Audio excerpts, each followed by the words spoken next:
Hi, this is Chelsea from the Crafters Anonymous Club. I'm going to be showing you how to make a few of the felt flowers that I've made. I found this one online and I've changed it up a little bit, but it's really fun. It's called the Michelle. That's what I call it. I don't really think it looks like any flower out in the world, so that's the name for me. Anyway, so what I've done is I've just used scrap felt using purple today. And what I did is I created a template. Now it's basically a U, just with the center part, and kind of bring your tips together. Now I just used cardboard for this, and I created that. Again, you can create this in any size petal that you want.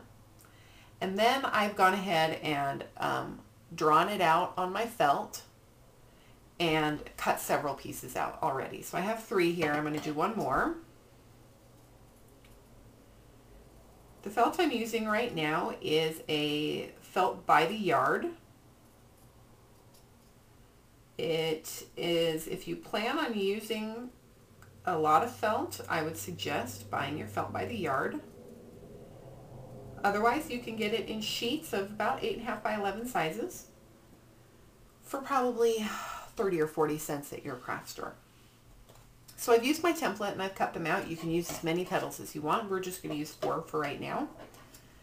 And you're going to need your hot glue gun.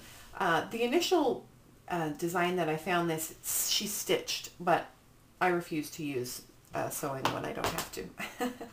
So what I'm going to do is put a drop of glue on one end of my petal. And then I'm going to pinch the 2 ends together. So you're going to create almost like a little cup. You can see that. It'll go either way. Okay, so now I'm going to do those to my other sides here. That's too much glue, so we'll share those together. That together. Ooh, we're stuck. And one more. Don't need a lot. In fact, you don't want to use a lot because it adds bulk. Okay, so I have my 4 petals, and now I'm going to put them together. Now because I have 4, I'm just going to put them directly across from each other. Now if you had more, you'd obviously put them much closer together, but I'm going to start with the ones directly across from each other.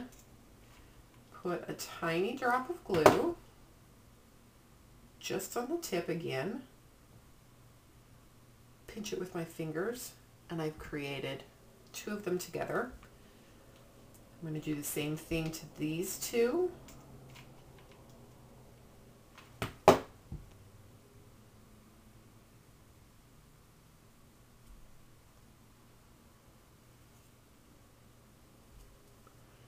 I've done it a second time. And then I'm going to put them together like this. So it's going to create the flower.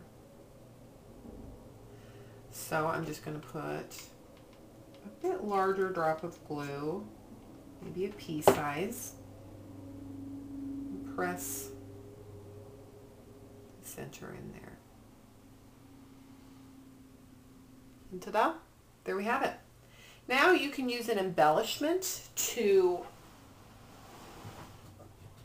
add a little pizzazz. I have a little jar here of buttons, little compartments of buttons. I have all kinds of little things in here, depending on the size of my flower. I have different things, and most of these are old scrapbook accessories. So I have a shiny little thing, and that looks good, I think. So I'm going to put a drop in the center again. Press my crystal, and there you go. Now the fun thing about this flower is I could turn my petals and it could be like that. Now for the back, I could add a clippy, I could add a magnet, I could just glue it directly onto something. You can put some petals up, some petals down, but either way, it's a super easy and fun flower. So again, this is the Michelle. Pretty and sweet. I hope you've enjoyed. Thanks. Visit me on craftersanonymousclub.blogspot.com.